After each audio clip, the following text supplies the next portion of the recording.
is a kvetch. Don't get me wrong, Cain is a murderer, and that's worse.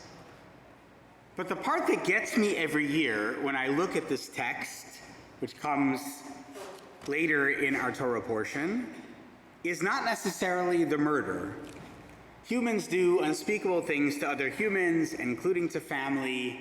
The story is ideological. It's explaining something. It cautions us about the line between shame and violence.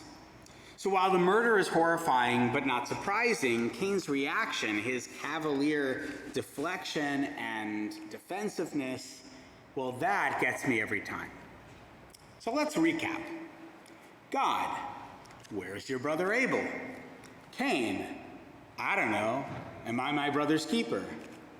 Now that would be bad enough, I think, denial of the crime, total disregard for the victim, but Cain isn't just cowardly and unaccountable. Remember, he's a kvetch, because then God, partly motivated by Cain's response here, lays out the punishment. And it's tough, but it's not out of line. It's what parents might call a natural consequence. Hark, your brother's blood cries out to me from the ground, therefore you shall be more cursed than the ground which opened its mouth to receive your brother's blood from your hand. If you till the soil, it shall no longer yield its strength to you. You murdered your brother. The ground is soaked with his blood, so the very ground will bear witness to your crime. And what does Cain say in response? Gadol avoni minso. My punishment is too great to bear. Are you kidding? I mean, what a kvetch. Some of the rabbis try to redeem Cain here, saying that this is Cain confessing his sin, but questioning the proportionality of the response. I just don't see it. And neither does Ibn Ezra. He says the following: all the commentaries explain this to mean that Cain confessed his sin. However, I disagree. The meaning of our verse is, my punishment, avon, is greater than I can bear, means so. The next verse substantiates this interpretation. And so what's the next verse? Since you have banished me this day from the soil, I must avoid your presence and become a restless wanderer on earth. Anyone who meets me may kill me. Kvetch, kvetch, kvetch. But God is merciful, after all, so indeed vows to protect Cain. Vayasem Hashem lekain ot levilti hakototo kol motzo. So God put a mark on Cain, lest anyone who met him should kill him. And Sforno adds that if Cain was at all repentant, it was only to escape his punishment. But an aggressor playing the victim, one who seeks to harm or who does violence to another, all the while claiming he is the most aggrieved party, is not just ancient, is it? It's also pretty modern. It's the currency of haters, and it is most definitely the currency of anti-Semites. Antisemitism is a colossal kvetch.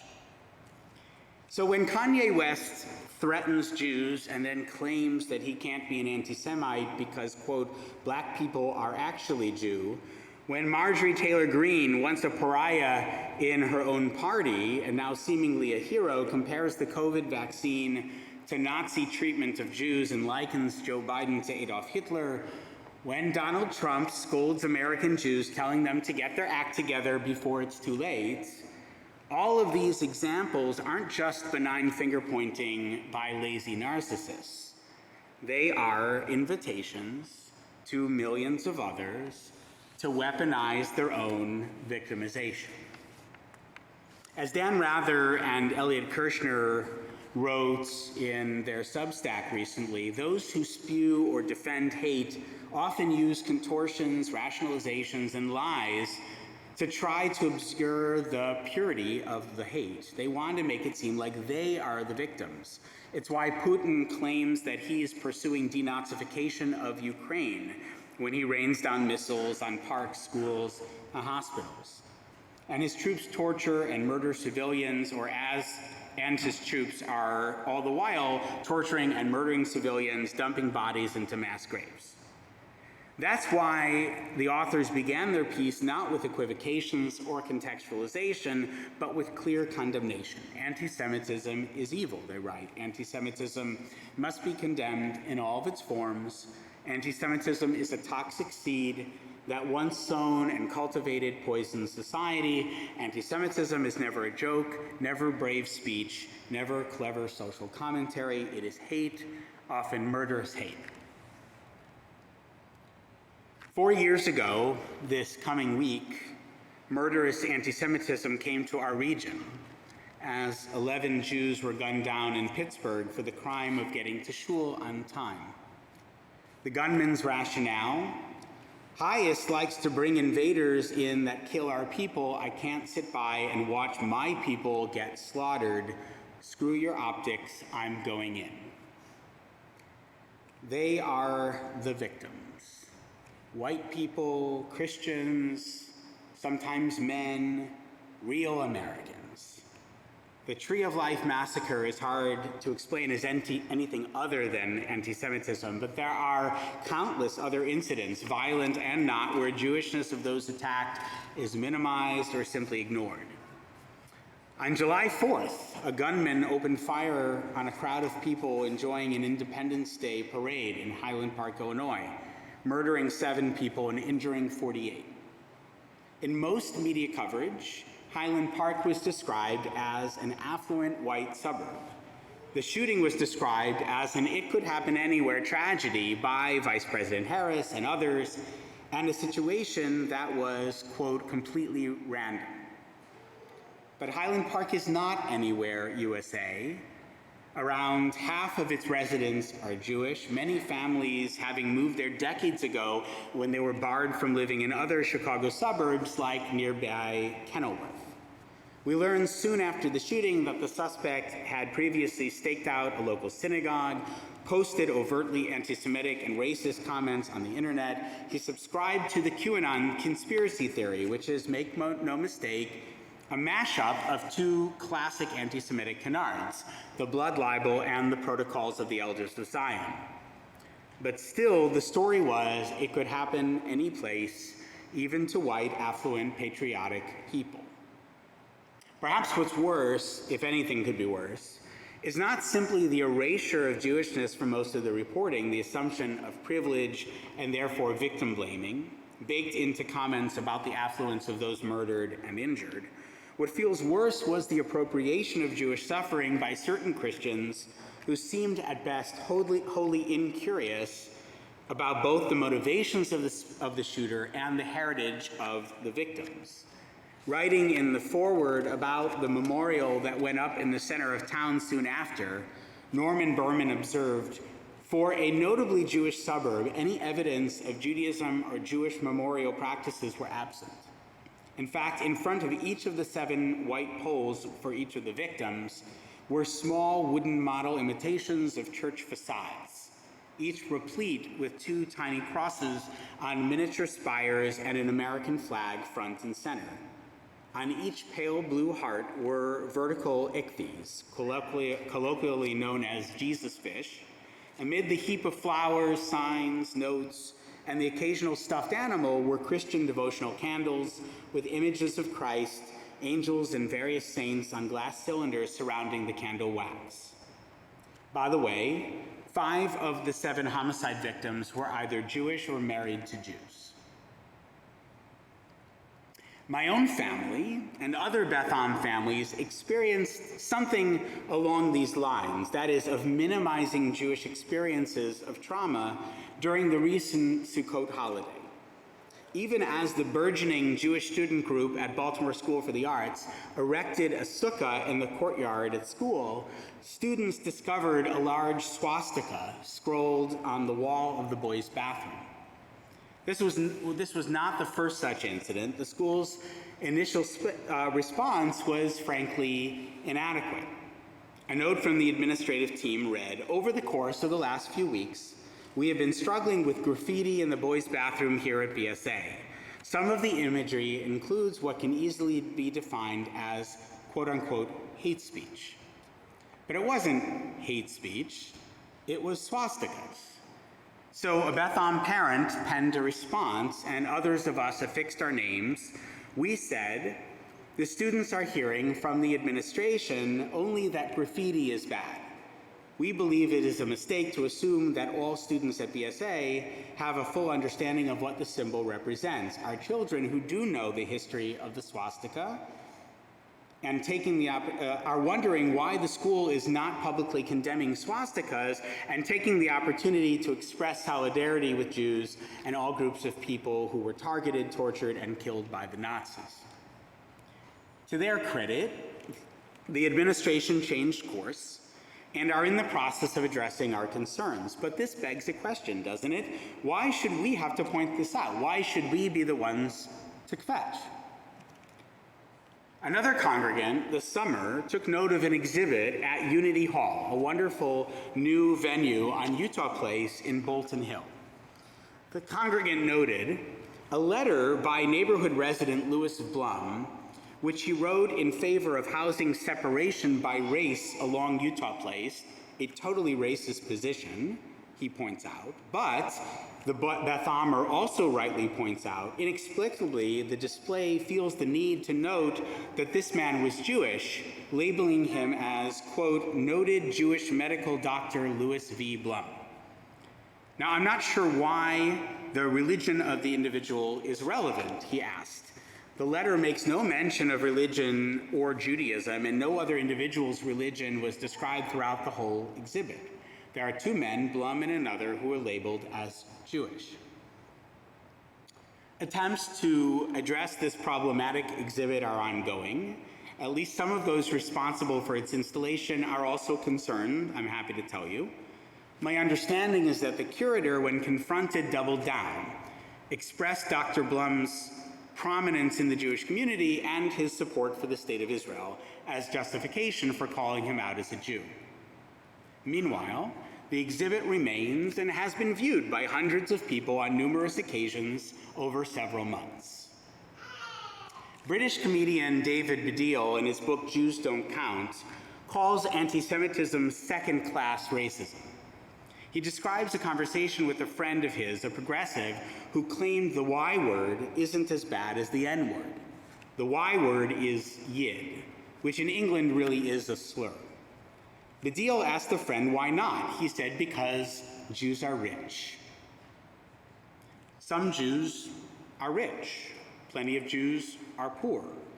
Many are in between. But that's, of course, beside the point, because richness is just one more excuse to harm Jews, right? Through speech or deed or both. Because as Special Envoy for Anti-Semitism Deborah Lipstadt points out, including in Ken Burns' recent documentary on the US and the Holocaust, anti-Semitism is paradoxical hatred. Jews are at once the best and the worst, filthy and sophisticated. To hate Jews is to punch up and punch down at the same time. Cain was not anti-Semitic. Cain can't be an anti-Semite because Abel wasn't a Jew. This predates all of that. But Amalek, the arch nemesis of the Jewish people, becomes, in the rabbinic imagination, the prototypical anti-Semite. And the way our tradition thinks about Amalek harbors a warning I think we would do well to heed. The Torah in Devarim, chapter 25, tells us, Zachor et asher asa lachem Amalek, b'derech b'tzeitchem miMitzrayim. Remember what Amalek did to you on your journey after you left Egypt. And then adds three words, asher korcha b'derech, how he surprised you on the way. Rashi brings a midrash here explaining that korcha can be understood as related to the word kar, which means cold. What did Amalek do that was so insidious? This was the first time the Jewish people were under attack. We had just been rescued from Egypt. We were vulnerable, carrying the collective trauma of hundreds of years of enslavement. Along comes Amalek and attacks us from the rear, no less. Rashi says, it's like some shlemiel who comes along and jumps into a very hot bath. He gets burned, sure, but he lowers the temperature for the next guy. The Hebrews are victorious, but the attack opens something up for the other nations. It's a chink in our collective armor. Amalek isn't the real danger, says the Midrash. It's those who follow him, mimic him, retweet him. It's the collective kvetch of those emboldened by bullies claiming to be victims. I'll close with this. There was a piece in the New York Times this week that I found bracing. It mentions a Donald Trump post from his social media platform, Truth Social. The post was false. He claimed to have won the 2020 presidential vote in Wisconsin. Barely 8,000 people shared that missive on Truth Social, according to the Times. A far cry from the hundreds of thousands of responses his posts on Facebook and Twitter had regularly generated before those services suspended his megaphones after the deadly riot on Capitol Hill on January 6, 2021. And yet, Mr. Trump's baseless claim pulsed through the public consciousness anyway, the Times reports. It jumped from his app to other social media platforms, not to mention podcasts, talk radio, or television. Within 48 hours of Mr. Trump's post, more than 1 million people saw his claim on at least a dozen other sites. It appeared on Facebook and Twitter, from which he's been banished, but also on YouTube and Gab and Parler and Telegram. The metastasis of disinformation is much like the ascent of anti-Semitism, and therefore, not surprisingly, the two are often linked. In the great Kvetch of the anti-Semite, the ability to spread one's bile to the end of the earth is a carefully cultivated skill. Next week, we'll learn about anti-Semitism, among other things, with our guest scholar, Dr. Lila Corwin-Berman. I hope you'll come and invite your friends and co-congregants to what promises to be an excellent weekend of learning. But this week, we might consider the first murder and the first murderer. Who is responsible for Cain's crime? Is it God, whose punishment is simply too great to bear? Is it Abel, who had the gall to offer up mibchorot tzon'o u'michel vehen, from the choicest of the firstlings of his flock, the good stuff, when Cain just offered up stuff? Are the victims and bystanders to blame? The success or the scene? Or is it Cain who is himself to blame? Perhaps he didn't know any better. Perhaps he should have been warned ahead of time. Oh, wait, he was. Cain was much distressed, and his face fell. And God said to Cain, "Why are you distressed, and why is your face fallen? Surely, if you do right, there is uplift. But if you do not do right, sin crouches at the door. Its urge is toward you, yet you can be its master." Cautioned against the seduction of transference, of projecting his discontent onto others, what does Cain do? In the very next verse, he murders his brother. My friends, Amalek opens up hate, and hate flows. Cain reminds us just how easily it comes knocking. Lafeta chatat rovetz. Sin crouches at the door. You Jews are always kvetching about anti-Semitism, say the haters. You decide. Am I making more of this than I should? Perhaps it's long past time that more of us make more of this, and just a bit more often. Shabbat Shalom.